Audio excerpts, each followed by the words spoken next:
The flavors we have, because there is something particular of it, which is our very unique Sicilian fruits. So why I mentioned that is because we cannot avoid to transport the juice from Sicily to here, which obviously has an impact, but that is because you don't find those juices here.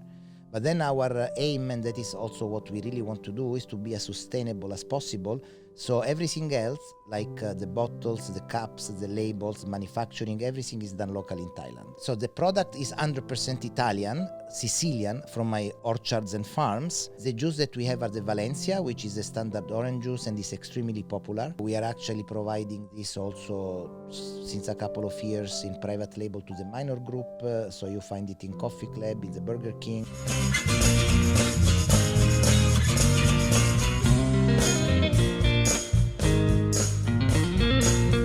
Is everything grown centrally at like your farm locations in Italy, or different fruits or different locations? So the peculiar thing, so this is something maybe interesting as well.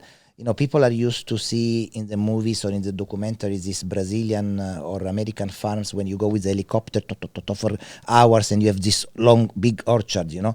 In Sicily, you have around 180,000 citrus farms. So, you know, my farms are 5 hectares, 10 hectares. There is different fruits in the different farms. And obviously what I own is not enough for the supply that we have to provide. So we normally do business with cooperative, agricultural cooperatives, of which we are also part. They are all having to follow the same standard of organic, the same standard of processes. And, you know, it is beautiful because mostly the owners of these farms, like we, are families which are passionate about it. So the implementation of the organic procedures or the methodologies that you rediscover from the past are all something that people are proud of, they like to talk about. So it's not only about business, it's also really about culture, about the spirit of the island. And I do really believe our fruit is unique in terms of taste and flavor, because the surroundings and the soil and you know, is a direct impact on the nutrition aspect of the juice. So today, if you go in any retailer or anywhere and you purchase a juice, you will find anything from the chemical mix of 10% juice, sugar, preservatives, and who knows what else, to blends and nectar of 50% juice content. You will find a lot of 100% juices. Now, I can tell you that, you know, one thing is sure, that 100% juice you find, the person who is manufacturing it has no idea where that is coming from. So some purchasing guy will be purchasing juice somewhere, depending on the market price, what is cheaper or not cheaper. He will receive an industrial pressed quality, you know. They will mix, they will blend. So yes, you have juice, but again, also there we need to look at the qualities. In my case, as I said, and that is, you know, the things that I really wanted to do, and was not easy to build the full machine to deliver this, was to make so that people will be able to judge what to buy, because they will compare the qualities. So, and it is a fact that since we've been pushing the product in the market, we've been growing very rapidly. The product is appreciated more and more. Any feedback we get from people that tried is incredible. They are surprised. They cannot change, you know, once they get used to it. And we are getting every day some very, very nice feedback, because recently in particular, we get almost every week call from some relatively important customers saying, oh, we saw you there and we would like to get you, you know, or we found in the supermarket and we are interested, you know. So this is exactly the mission. For more retailers reaching out to you. Retailer or restaurant, coffee shops, chains, you know, we sell not only retail. One of our strongest market is the Horeca, so hotels and restaurants and coffee shops. In Phuket in particular, we are really almost everywhere now. So this is it's a big administrative job then. Massive. Yes. So some customers are big chain, like the Coffee Club, for example. So we deliver to the warehouse and they take care of distribution, but we build the full distribution as well. And so we do the sales and we do the retailing and we do everything. And we have, again, full control of that. And we create a relationship with the customers. I personally make a point to, when I'm in the island, because I go back to the farm and to Sicily every month also. But when I'm in the island, I almost every day have lunch or coffee or some in different place, one of our customers. And, we are in Italian restaurant, Japanese restaurant, Indian restaurant, French restaurants, everyone. And the product is growing in appreciation. What was it kind of like first entering? When did you first enter the Thai market? And as a new business, I mean, this could be applicable to anyone looking to enter Thailand. Explain a little bit of your first experience of deciding to enter this market and some of the administrative, bureaucracy and red tape and paperwork. Because I think that part of the story, people don't realize the difficulty and challenges of actually doing business in Thailand. Yes, well, this is a very good question. So I have been working on going and bringing our products to many markets. And in that case, it's been the industrial products and sometimes retailing, which I manufacture in different countries, like in the United Arab Emirates, for example, and we exported to Vietnam or other place. And often you work with a distributor locally, which is very well established, and you almost do not know what's happening. They take care of everything, they tell you, and you proceed. In Thailand, it's been different, and I was blocked here during COVID.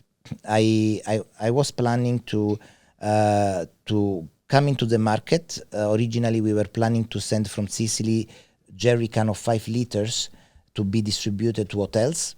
And when I was here, here it was, if you remember, a bit of a magic isolated island, because in the first few months there was no COVID. And everything was working and you were moving freely. So I took the opportunity to launch the product. I thought it was a good idea. And being here, I decided I was going to build everything from scratch. And what you say is correct. And this is valid for every country, but Thailand is having its own challenges. The biggest challenge is that there is no rule. So if you import something and you register the product and you're fully registered and you import it, when you import it, it could be the tax is 10% and the next guy tell you is 20%. Or another will say you is 15%. So there is some clear boundaries. If you import orange juice, they will say to you the tax is 10%. Also, again, depend. So you need always to fight and argue. But if you go with something different, like a sweet lemon fruit, okay, what is the percentage? It could go anywhere from 30 to 80. So yes, so you need to define, and I mean, the way that I believe is right to operate, you find the right partner. So we have a forwarder company that is very specialized. They know the people, they know how to move. So they've been supporting us from the beginning. But this was some of the things to discover at the beginning. And again, there is a lot of red tape. When you import something, you need to register the raw material before you can manufacture. Then you need to register the product. But fun enough, when you register your product with the FDA, it's factory specific. Mm-hmm. So I have more than one partner, and we started with one. We registered the product. When we moved to the other, we had to register again. And the FDA offices are different from area to area. The process are different. The label they approve is different. There is so many complications that you need to navigate through. So you need to have good people on board. I have, I believe, a really good team. And you need to find the right partner, and you need to be prepared. So that was, some of the challenges, and other has been also to find the right storage, to find the right logistic, to find the right processes. So I mean, we now reached, I think, a stage where we are optimized. We work quite seamlessly. Every now and then some surprise pop up, and again. And that is valid also in interfaces with the labor department and with any office, But I have to say, coming from Sicily, I have been used to that, because we are maybe even more complicated than here. Do you think things move faster than Italy or slower? Because I've worked with Italians and I've worked with Thais. In Italy, depends where. Yeah. In the north of Italy is definitely more efficient and organized. In the south of Italy, slower. I think maybe that can apply to every country Yes. in the world. Yes. Northern places, for some reason, Yeah. operate faster. I mean, you can say that about the U.S. You can say that about, I lived in China. Yes. For some reason, in any country in the world, the southern parts of the countries where it's always hotter, things move slower. I don't know. There's got to be some human psychology behind that. No, yeah, it's the metabolism, maybe the siesta or There you the go. culture, so which developed in the years. But it is a fact. I am a bit atypical as that. For example, Sicilian people are normally never on time. I have problem to get late. I actually physically always arrive earlier, and even if I try to be on time, I arrive earlier. So this has helped me, I have to say. So, but in that matter, also I believe that anything you do, including a family business and including something which is your passion, you need to be efficient. You need to be organized if you want to really deliver the quality, and we prove that. So one thing we do, and this is a good thing in Thailand, different from other countries. The nutrition factors that you publish on the product need to be done by a certified lab from the government. And because in some country you just declare and you put. So that is good for us because we also pay extra money to do vitamin C, which is normally not required. And what I like to say, because people often say, but you have this juice and this industrial, and what about the nutrition factor? So we bottle, by the way, without any preservative. As I say, we cold press, we defrost the juice which is here, we pasteurize it with this flash pasteurization, and then we bottle it. Now, if you take an orange and you squeeze it, and you have 100 milliliter of juice on the table, this will have around 50 milligram of vitamin C as soon as you squeeze it, and it will deplete fairly quickly. This is the nature of vitamin C. Nobody still, the enzyme is essentially. Exactly. Now the product in our bottle, after all, it has 37 milligram of vitamin C. So if you think about it, that this is an industrial product in the bottle, and this is natural. Obviously in 250 ml, overall you will have more than the daily recommended intake of vitamin C. What is the daily recommended intake for the average? Yeah, so normally for, if I'm not mistaken, is around 90 milligram. Yes. Yeah. Obviously you can take more, but different. I mean, people need to understand they always have these like centralized, like, they kind of give it a blanket statement, but I mean, are you a woman that weighs 40 kg, or are you my fat ass? And we have some product, obviously, like the sweet lemon that is twice as more vitamin C naturally, So, and this is something we are very vocal about, because that is, we don't have to say anything else. Take my product. There is no added sugar. We chose specific variety of fruit, which we can afford, because in Sicily we have 12 variety of oranges. From the most sour, which I love, because I even eat lemons, that since I was a child, we eat lemon with salt. I have this every morning. I juice a lemon and I take sea salt, and this is what I put in my water bottle. We have these nice ciders, in Sicily, we cut in pieces, put salt, and we eat. So for me, the orange has to be quite sour. But we have a Valencia variety, which is naturally very sweet. So for this market, where people have a sweet palate, we selected those variety of fruit, where the least sweet is the grapefruit, but the white grapefruit is sweeter than the pink grapefruit from the United States. And in fact, the white grapefruit, we are now testing it in the market. Is not in retail. It's only online and in a selected restaurant. We are collecting feedback to see if it is in Thailand. In Thailand. Yeah, because Thailand, they probably have a very sweet palate. Yes, correct. Right? But there is enough big community of foreigners, so the white grapefruit is appreciated. And we are, as I said, very vocal about the fact that in our bottle, you have the nutrition elements that are declared. There is no added sugar, and it is an entirely natural product. And most important, there is no chemical spray, because if you go into the retail industry, they always give you thresholds. Oh, you can be fine if you are below this number. Fine. And then if I drink 3 juice, how much chemical did I? And then people wonder why people get cancer, Right. So So that is very important to me, and it's very important to me also, and this is a big initiative that we are doing in Thailand now. One of our focus is the children. Obviously, our product Festilia, our tagline is celebrating life.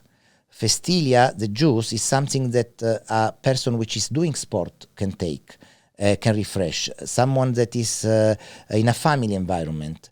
Somebody that is, just going on vacation. So Festilia, the juice, can be with you always, giving you something positive, giving you some energy, giving you something healthy. But most importantly for the children, so we work a lot with the schools. We have launched a cartoon series, Festilia Toons, on YouTube, a channel, where we have now 4 episodes. The 5th is coming out, of an educational series for children, where the bottles are the characters. And for example, the first episode was vitamin C. So the characters in the farms, they are playing, and then they go to the lab where there is Professor Grapefruit, and he's teaching about the value of vitamin C. So every episode is teaching about something else to children. So we have been into schools doing a session where we do a presentation teaching about the nutrition element, the importance of healthy food. There is our big bottle mascot which is coming in, and then the kids go crazy, and then we give the juice. So we try to entertain and to educate them, and we try to place our juices in the school so that they can drink something healthy. Often focus is on cutting cost, and putting stuff which is full of sugar. And ultimately, if you drink a soda or if you drink a juice with the sugar once a month, you're not gonna die.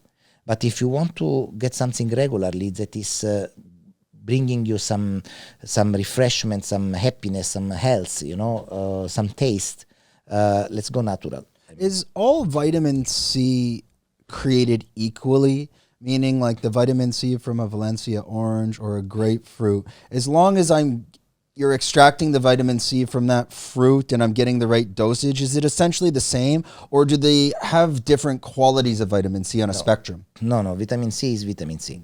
So, and therefore, you have different type of vitamins. So obviously in the juice, we have the vitamin B, but there is very small quantity. The most predominant for the citrus is vitamin C. And the other very important thing is fibers. And again, our fruit has higher concentration of fiber compared to fruit which is coming from different countries because of the volcanic soil. Are you keeping the pulp in the juice itself? Yeah, the juice is having 3 to 4% pulp, not more, because it's industrially processed, and you want to filter it properly, and also not to create some, and this is the sad thing also, that in some industrial products, they actually add back pulp, which sometimes is natural, sometimes is not, because the aim in the industry is always try to manufacture things that people perceive as being natural and increase them so that people think this is natural. So, people maybe have the idea that fruit is sweet and that there is a lot of pulp, so they put sugar and pulp in it, but it's not natural. So what we instead want to do is to focus. I had scenario and situation in which we had customers saying, can you put some more color, please? Because it's not looking orange enough. And they said, excuse me, this is the color of the juice. No, but people expect it more orange. And no, okay, sorry, I'm not going to do that. And then you find product in the market, say 100% juice, and then there is with addition of E218 and E352, which nobody know what it is, and then the artificial colors or preservatives or stuff like that, These preservatives of competitor products in Thailand, when people are leading towards the preservatives and these non-natural sugars, in terms of cost, like, are you talking like your product versus their product at a cost level? They're saving like 60-70%, or like, what is really the big difference? And I think this is important because at the end of the day, for us too, with quality, it always comes down to cost. And if you want the cheap stuff, the cost for those factories is always like, it could be 70-60% cheaper. Yeah. So you see, one of our difficult challenges at the beginning was to place in the market a product which, differently from all the others, has the juice being the most expensive thing. So when you take product in Tetra Paks or other product, even in the bottle of glass, which there are few, the things which is most expensive is the packaging. The bottle, the Tetra Pak, the labels, the cup. The labor to put it and in then there there. is a lesser cost compared to the overall, which is the juice. My juice cost 2 times the cost of the overall package. And there is no middle person. I'm saying the physical juice. Because of not having any intermediary from the beginning to the end, we can afford to be in a range that is still acceptable to the market. Also, we are on the high end. But if you take, we are the most expensive juice. The only other very expensive one is the Florida Natural, they call, but that is because there is a big import tax. They're bringing it from Florida, and they're a large corporation and have a big marketing budget. And it is still anyway an industrial product, So it was a risk and a bet, but we have done a lot of work in the market to bring awareness, so people understand that there is a difference, and what I believed has proven true. If someone try quality, will understand. So the bet was to invest and take the risk to bring the product out there so that the people could test it. So if you drink our juice, you will say, okay, there is a difference, So it is not the same. And people love it, and people keep buying it, and we are growing months on month. We are now projecting to even get or start quite aggressively export to surrounding countries from Thailand. So I will use Thailand as a hub. Yeah. We are very well received from all demographics, whether it is foreigners or Thai. We even have a special project. There is a charity foundation from Princess Pa in Thailand. It's called Friends of Pa. It's a foundation that is focusing on helping the people in the rural area, giving them help to find agricultural jobs and providing food packs and so on. And they do have a quite important coffee shops in Bangkok at the headquarters, which is mostly a Thai audience which come from all Thailand to see. And they do sell products, and we are the only non-100% Thai product sold. So we do a label for them with the juice. And the people which come are Thai from all the side of the countries, and they love the product, And again, one of the reasons we could be with them is because everything is done in Thailand. The juice not, but you don't find that juice in Thailand. So but I think if you don't have full control of your factory to bringing it here, and there was a middleman, it'd be impossible to have any margin. There is, when you squeeze a fruit in the industry, you have a first squeeze, second squeeze, third squeeze, and fourth squeeze. The more you squeeze, the more white part of the fruit you are putting in, and the less premium the juice is. The juice that we use for Festilia is a first squeeze. So we just have a first squeeze of the orange, and so it's like you are having really the orange squeezed on the table like that, Are you selling then the byproduct? Yes, for the second. No, well, we do essential oils. Okay. The orange peels are very premium, It's something that is having a big market. So we do, not supply only manufacturer for juice. We work with different type of area in the food industry. We even extract from some fruit the flavonoids, which go into the pharmaceutical industry, to give you an idea. Yep. So we are processing, and again, is our message here and our work is that one of educated people into what the business is. When we are here, again, is not only, and by the way, good part of my staff has been to Sicily, has been to the factory. They have seen with their eyes. They can talk about, what they have seen and what is the situation. And again, you will not find this anywhere. And I think that is very important, that you do understand the value of what is that you offer to the market. Yeah, I mean, we literally have the same kind of a business model in that sense. Like this product here, my cost of, let's say, lion's mane, we do like a dual extract. My cost is $90, but I can also buy it for $5. Yes. I can buy you the cheapest shit out of China for $5 a kg. Correct. What I sell is 90. So it's over 10x the price. Yes. And when people come and they go, well, why can I buy this bottle for $10 and you sell it for 30? And I think the biggest thing over the next decade is going to be quality education. Correct. And I foresee by the end of the decade, these cheap companies selling sugar products or cheap companies selling any supplement that's very low quality, I think they're going to eventually disappear. Yes. And I think a lot of that will have to do with social media. The clear example is China. I was not interested in sending anything to China up to before COVID because they were openly telling you that the juice they would buy or sell, it was water, citric acid, and some flavors. Yeah.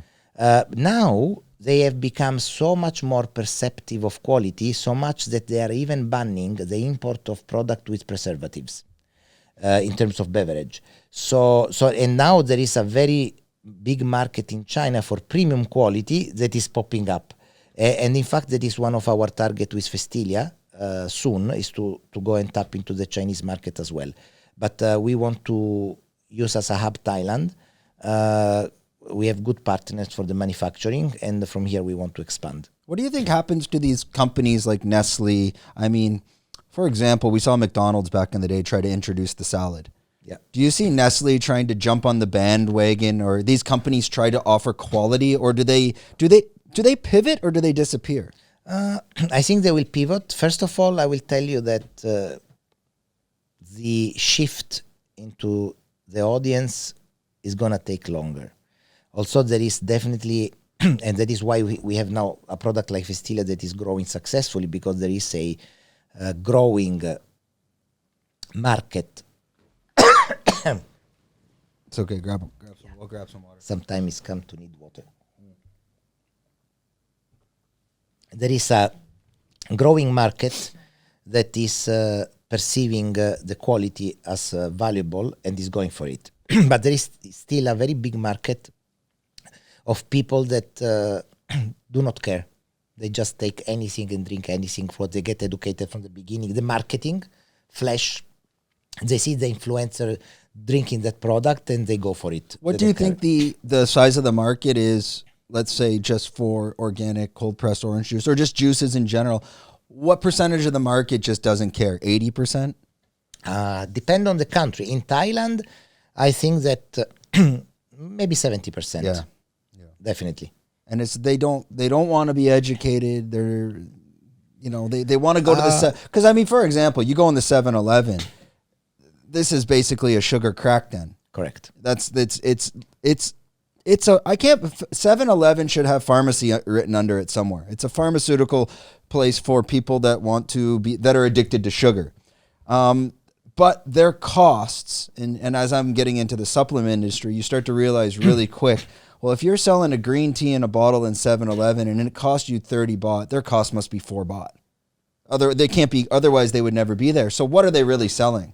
This is a very good question. One of the challenge we are taking on our shoulder now is to come up with a product that can tap into that market, but that is healthy. Healthy meaning is exactly on the same wave of Festilia, meaning Italian juice, natural, no added sugar, but in the form of a beverage drink. And we are working now into that project again, because my mission is to get healthy quality product to everyone. And if there is a big percentage of people in the country that cannot afford, and when I say cannot afford, that believe cannot afford, because then they will buy iPhone 5 like there is nothing, iPhone 15, like, they will put loans for motorbikes, but they will not buy, a drink or juice which costs a little bit more because they don't perceive the value. But you can get them to educate them by maybe offering them something that is affordable to them. But that is a challenge. So we are studying that. But it's very difficult challenge because unfortunately, as we said, 70% of the market, color, sweet, I like. And by the way, is that influencer pushing it? Perfect. Well, I think one of the major issues that I'm coming across now is I didn't realize about marketing regulations and what you can say and what you can't say. And as I was educating initially with my products, I thought you could talk about your competitors and just explain what they're doing versus what you're doing. Yeah. And the more you realize it, it's illegal. Yeah. I had no idea about this, correct, but we didn't push too hard. I think that those types of regulation and marketing might need to disappear to allow proper education. Otherwise, you can never really convey your message properly. Well, yeah, that is true. We talk to customers, being a B2B, it's okay. But there is obviously the B2C for the retail. Because I want to educate people to go and buy retail. So I could get the attention of the retailer who plays my product. I can get all the customers we go in terms of restaurant, hotels, coffee shop, because I can tell them. In case, as you said, of the rules that you have, I believe that the best way then is to really make sure people understand the value of what you propose. So much to intrigue them enough to try, because again, when they try, they will understand the difference. There is no chance. I had almost never the situation in which someone would try the juice and will go, no, I don't like it, I prefer that one. They will go like, wow, what is this? And we had to think hard about it. One of the things was also to come up with unique flavors, because they stimulate you to try. So when I present to you sweet Sicilian lemons, variety vanilla, which does not exist anywhere else in the world, and I say to you, this is unique, people say, oh, okay, let me try. Then they try that and they go, whoa, I mean, imagine you are used to drink a lemonade, which is refreshing by nature, but you need to put sugar. And the lemonade is 10% lemon and is water. Now imagine a mouthful, rich juice, which is therefore much more fulfilling, and is lemon, but it's sweet, and there is no sugar added. So the sweetness is not leaving you that back taste in your tongue, which you have when when you add sugar and you drink, you get 10 times more thirsty, and you have this stuff in your tongue which is staying for 1 hour. But when you drink a product and that is also the important value, even if the sugar content is naturally high with the fructose and glucose, you will not have that kind of negative effect. Do you have any fruits in Italy that could have a crossover with Thailand? And I'm assuming no on some of them, like the mango. But is there mangosteen? Is there any type of fruit that you could juice that already exists here, so the integration could be a bit more seamless to the public? Nope. We don't have tropical fruits. So we have obviously apples, the usual traditional European fruits. Yeah. Crossover, there is a little bit, as I said, maybe the grapefruit and the pomelo kind of has or for example, we cold press the mandarancio, which is a hybrid between mandarin and orange, seedless, in Sicily, and we sell it here as shogun because it's very similar to the Thai shogun oranges. Okay. So that is kind of that also helped us to get attention, because there is maybe some Thai people, they say, no, we want our orange, so we gave this. Yeah, because I think that's one of the challenges. You can do quite well in the expat community really quick, but the education to the Thai community, especially with the proper Thai marketing, and that's the market. I mean, if you want to succeed in Thailand, you really need to grab that whole Thai market. So it's trying to educate them must also be quite the challenge. Yes. So find the right way to attract their attention to try. When they try, they understand. Have you been approached by actors, Thai celebrities that have found interest in this and want to take on this more like a passion project?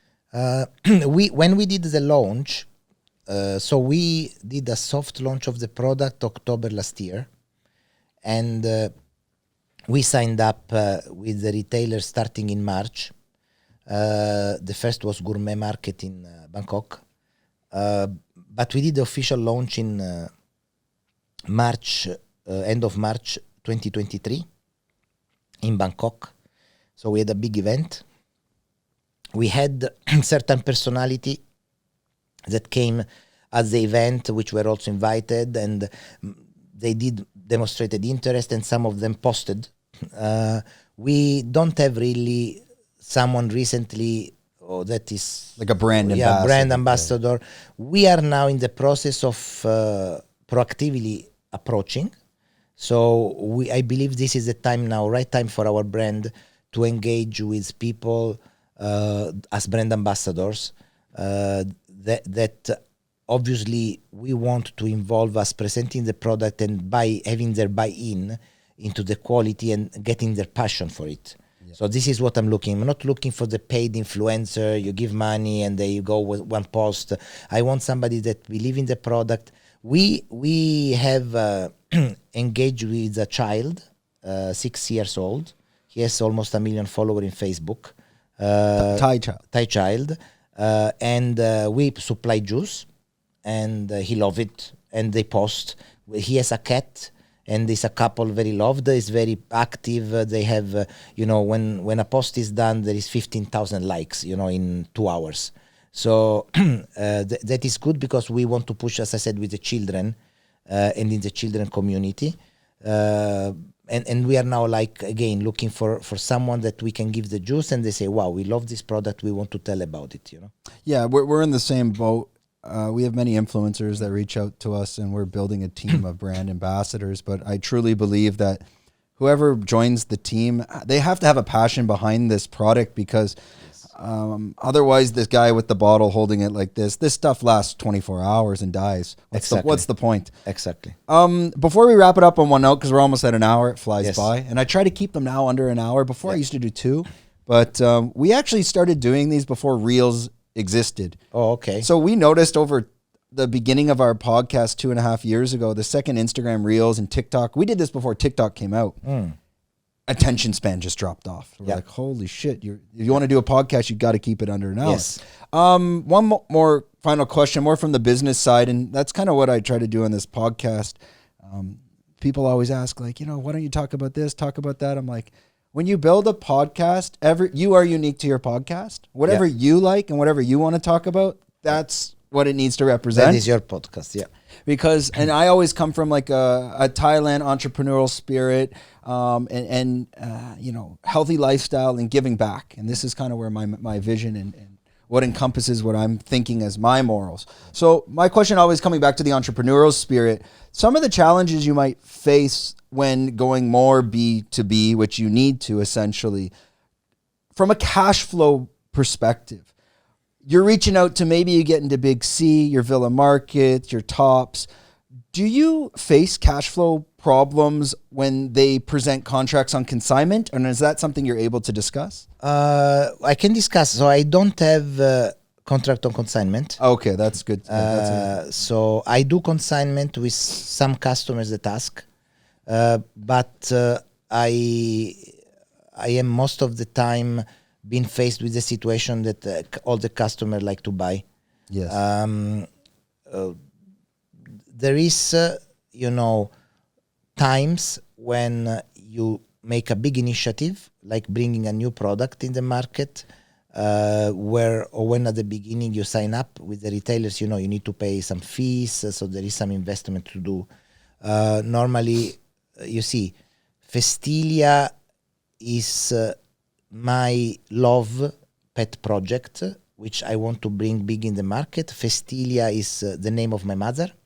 It's a unique name in Italy, which my grandfather invented, which means festivity, celebration, and this is why Festilia, celebrating life. And so I can afford to finance the moment in which we need to have cash flow through the rest of the business, which is the focus. But Festilia is now already, less 1 year it's profitable, it's generating cash flow. So it's a product that is growing very rapidly. And you said you're in other countries as well? Festilia, so well, we as the Festilia product we launched, I exported already to the United Arab Emirates as well, and we are planning this year now to go to China, Vietnam, Indonesia. So that's going to be the focus because in Thailand we are rolling. So in Thailand it's all now about branding and expanding and growing faster. We're doing the exact same thing. I thought the next step for us would be the US, but I realized actually the better markets are Singapore, Hong Kong, Dubai. Singapore, by the way, this is also in the list because it's one very easy market to go. Yeah, if you need the help for Dubai, I have been there for 23 years and I have business since long. Yeah, because I want to get my residence there. Yeah. We've already started the Singapore process. To be honest, the Singapore process for the HSA online is the best. It is so clean, so smooth. It's like just do this. No, it's even importing. We didn't import there yet, but I was told it's they don't even need the customized labels, nothing. You just import. But, I mean, the directions, it's very, do this, do this. There's nothing. Correct. Thailand is like, okay, you got to find this Thai written document from 18 years ago. Yes. You're going to need to translate. Oh, by the way, that document actually is irrelevant now. You have to interpret. It's about interpretation. So I thought US and I backtracked. I said, you know what? I actually think these products and like one like yourself, those markets like UK, Australia, USA, they're too saturated, and these Dubai, Singapore, Hong Kong, I'm looking into. I actually was thinking Vietnam, but I thought it might be a bit more challenging. And then I think Indonesia, but I heard from a lot of people that Indonesia to get in is very challenging for documentation. Indonesia, we signed up with a distributor, very nice, and they clearly told us it's an 8-month process, which requires theirs halal certifiers to fly in here to our factory. So we started it with the idea it's going to be end of the year. In the meanwhile, we go Singapore, China. And the focus stays in Thailand, by the way. We are growing the team.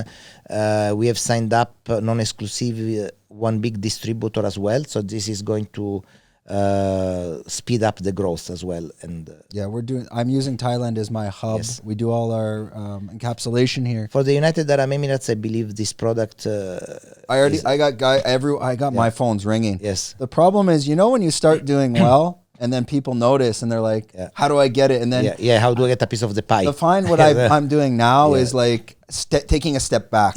Because I could just sign, sell, and I'm like, I need to be a bit careful here. No need to rush. And to be honest, like we're doing so well in Thailand, and thanks to everyone out there. And I think what had happened, it's similar to what you're saying, is I was doing electronics manufacturing, and I've told this story where I woke up and it pays well, and I'm like, do I want to stare at this fucking LED display every day for 30 more years? And I said, what are you passionate about? I said, mushrooms. And this took me 3 to 4 years to put it together. But now when I wake up, I'm working, I don't even know, 4:30 to midnight.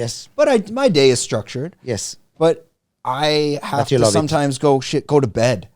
Because I can, you see the vision and you know where it's, but I'm a bit of a control freak where it's like, I need to start outsourcing stuff to a team, but it's not easy. That I do, and I need, because there is too many things. And I have I believe a fantastic team. It's not easy to find good people, but for me the number one priority, they have to love what they do. They have to be passionate, and they have to believe in the spirit of what we want to achieve, and I believe that is the case. Well, it's the attention to detail. For me, like my biggest pet peeve is, you're working with someone, and the word that will kill me is when anyone says good enough. I'm like, there's a reason why you have a Stanley Kubrick, a Sergio Leone, you have top 10 directors in the world. There's a reason. Attention to detail. That will separate you. I am very detail focused. I have learned in life to delegate and then to have the team work by objectives, but I see everything. So, I'm a bit of a control freak, and I want to make sure everything is done by the book, and attention to quality, is number one priority. When you are in the food industry, in the beverage, and you deliver something that you want to make sure for people it is different and it is really premium and is quality, you cannot cut corners. No, because that's why they're purchasing it. That's why they're spending the extra and that is dollar, why I mean, again, sorry, I have been 2 weeks ago in Sicily. I was at the farm. I saw the fruit. I saw how they pressed it, and I am controlling everything, even the exporting and the importing, everything. So there is no chance that something can go wrong, and if it can go wrong, we fix it. Well, especially those key phases in the process. Correct. Export, you fuck up. Yes. What, do you lose everything? Like there's certain parts where a little mistake could destroy the business. Yes. I mean, it's not the end of the world, but it's unnecessary headache. Yeah, correct. Okay. I'm sure I can keep talking for hours on that. Right before we wrap it up, I'm going to kick it back to this camera, the big lens. Yes. To you.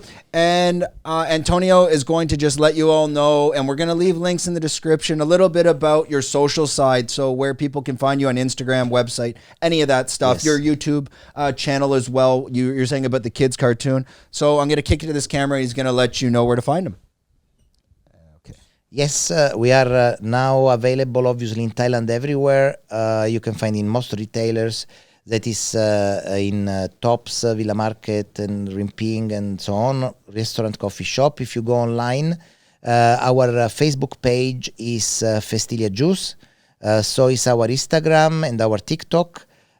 We also have a YouTube channel, one for the Festilia Juice, and we have a unique initiative which is Festilia Toons, and this is a cartoon series educational for children. You can buy us online in Shopee and Lazada, but it's enough to Google and search for the product. And we are also available on the, obviously, retailer online stores like Villa Market and Tops. Perfect. And if anyone's like retailers for the B2B side looking to reach out to you, international schools, in the big shopping marts, you guys are still accepting all this? Yes, absolutely. Always accepting business. Yes. Okay. Spread the love. Yes. That wraps up another episode of the Fruiting Body podcast. Thanks a lot for watching. Don't forget to like and subscribe, and stay tuned to next week's episode. I don't know what it'll be. We filmed too many too fast. All right. We're out.